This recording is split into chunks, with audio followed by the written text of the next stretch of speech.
Assalomu alaykum akalar. Bugun obzorimizda Kia K5 mashinasi bo'ladi. Akalar, sirada informatsiyasini aytaman. 2022-yil ishlab chiqarilgan 2 litrli motor bilan jihozlangan eng full komplektatsiyasi, ya'ni panoramalargacha bor.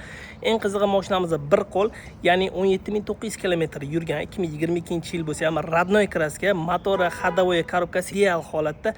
Narxini ham sirada aytaman. Narxi 21100 AQSh dollari. Endi mashinani bitib ko'rib chiqamiz. Mana turishini qaranglar. Duxi juda ham baland.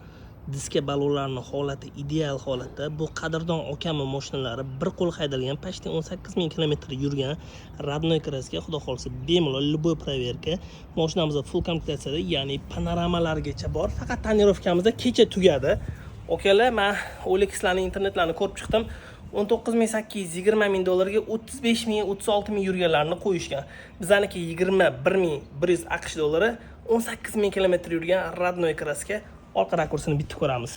O'zini juda ham chiroyli bo'lgan optikasi, difuzorlar, двойной выхлопной sistema, o'zini kameralari.